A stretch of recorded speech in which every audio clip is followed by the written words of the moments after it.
Surround yourself with the greatest warriors at your command, or cower in the deepest and darkest hole you can find. It matters not. I shall take your head for the great Khan and for the Emperor."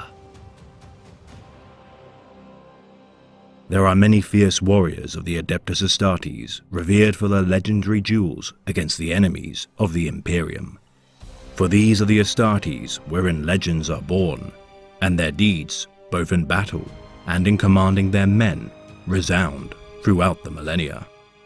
Yet there is only one serving Astartes renowned for his ability to hunt down the enemies of his chapter with relentless and single-minded ferocity. The master of the hunt of the White Scars chapter of Adeptus Astartes, Corssaro Khan. Serving as a scout marine of the chapter during the battle for the third moon of Woe-Betide, Corssaro Khan's rise through the ranks of the White Scars has been prolific amongst even the standards of the 5th Legion. Facing the enslaver warp entities, Corssaro would be characterized by his bold yet accomplished prowess in battle against even such abhorrent enemies of his Imperium.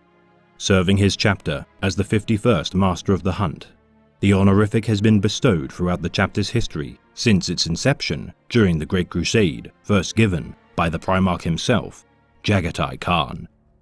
A title given to only the most ruthless and determined of the Scars, the Master of the Hunt seeks out enemies of the chapter who have survived one or more engagements against the White Scars and lived to fight another day. Wielding the revered White Scar blade, Moonfang, and riding his personal assault bike, Moondraken, Corssaro Khan is one of the single most deadly Astartes serving during the 41st millennium. Routinely dispatched every 25 standard Terran years, the Master of the Hunt hounds his assigned target until their head can be cleaved from their body and returned as a trophy to the chapter's fortress monastery on the homeworld of Chagoris. Able to requisition resources throughout the many companies of the chapter, the Master of the Hunt handpicks his companions during the pursuit of his charge. As such, Corssaro Khan has proven a steadfast and reliable champion of his chapter. Bringing the proof of his successful hunts, even after several solar months or even years of stalking his prey, Corssaro journeys across many war zones across the galaxy in order to slay his targets. His first successful hunt, claimed on the third moon of the Mynine gas giant, Corsaro's reputation as one of the greatest hunters within his chapter's history is well earned. With even nemeses of the chapter, such as the Eldar Corsair Valerial and the Demon Prince Kernax Voldorius, finally slain by Corsaro's blade, despite evading previous masters of the hunt. Other venerable bounties claimed by Corssaro include the Demon Lord Paramix of the Blighted Claw Warband and the Demon Prince Doomrider. His return to Chagoris, always a time of feasting, celebration, and revelry, Corssaro is one of the most well-respected and notorious senior members of the chapter. Each return filling the White Scars Astartes with pride, with the knowledge that Corsaro's return heralds the death of more of the chapter's most hated foes. Handing his grisly trophies to the chapter's High Chaplain, the head of the enemy is burned of flesh and sinews, whilst hymns of vengeance are sung. Striking the name of their foes from the chapter's roster of the hunt, the foe's charred skull is mounted on a lance and affixed to the highest walls of the White Scars fortress, their deathly gaze overlooking the monastery's approach. So many trophies have been claimed in the name of the hunt that the silvered skulls of the fallen enemies of the chapter line the path to the citadel, high in the Kumkata Mountains. With more than Corsaro's fair share adding to the already impressive tally, yet not all of Corsaro's hunts would go smoothly. During 813.M41 on the planet of Kenovar, the Tomb World Necrons of Gidrim would invade, destroying the Tau infrastructure and defensive positions within 2 solar weeks of their assault. Corssaro Khan's hunt would intervene during their pursuit of the Tau inhabitants. His charge now obsolete due to the Necrons' intervention, Corsaro's Thunderhawk gunships would be shot down during their descent to the planet's surface. With many of his battle brothers fighting doomed yet defiant hit-and-run strikes against the Necrons, many would be slain before Corssaro would be captured. Imprisoned beneath the surface of Kanovar, the Necron Lord, Zandrek, would, despite his peers, treat Corsaro with respect and dignity. Conspiring with other prisoners held captive by the Necrons, Corsaro would plan their escape and initially find little resistance. Yet the temporary alliance of the prisoners would be ended by the Lich-Guard Vargard Oberon, as the Necrons slew all but Corsaro and the Eldar prisoner, Illic Nightspear. The skirmish devolving into bloody brawling, Corsaro would manage to slay Oberon again and again, yet watch his necrodermis body regenerate all damage within moments. Slowly tiring from the struggle, Corsaro would be struck by Oberon's war scythe as it sliced through his armor and into his body. Yet the Necron Lord, Zandrek, would observe the battle and be impressed by the Khan's bravery in battle. Ordering his bodyguard to disengage and stand aside from the Khan, the Necron would allow Corsaro to escape captivity. Dragging the unconscious Nightspear behind him, Corsaro would escape to the surface of the planet and find an intact Tau spacecraft capable of allowing his escape. Parting ways with Nightspear, with their escape from the planet, Corsaro would return to Chagoris. Adding Vargard Oberon and its master, Nemesor Vandrek, to the Scrolls of Vengeance, Corsaro would resolve to one day achieve vengeance from his new nemesis. Over half a century later, Corsaro would be assigned a new target for the hunt during 865.M41. The Demon Prince, Kernax Voldorius, war leader of an Alpha Legion Chaos warband. The hunt for Voldorius would begin in earnest during 871.M41, with Corsaro tracking his target to the planet of Quintus.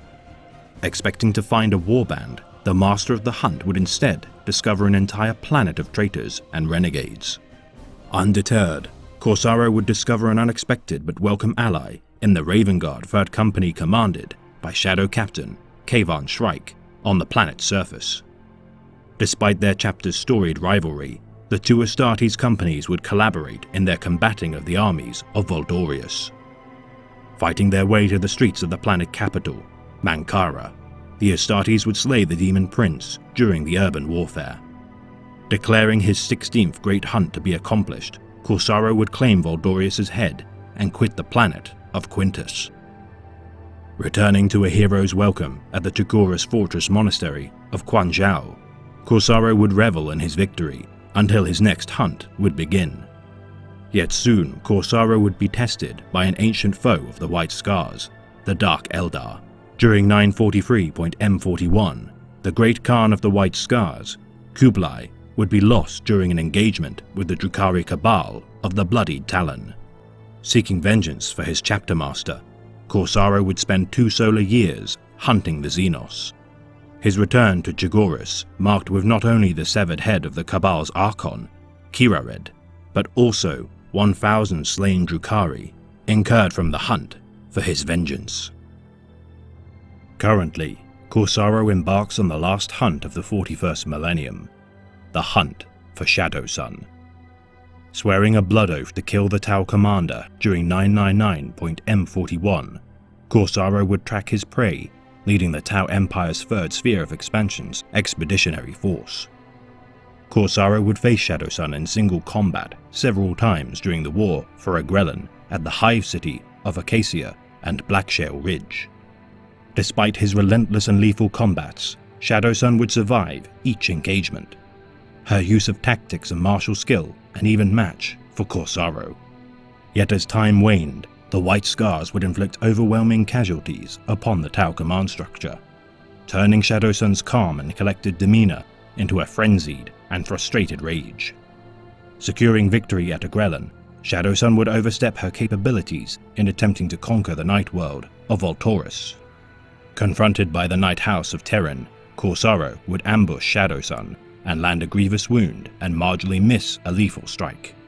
Escaping once again, Corsaro's hunt would continue to the world of Prefectia, despite the Imperium's eventual defeat during the Prefectia campaign.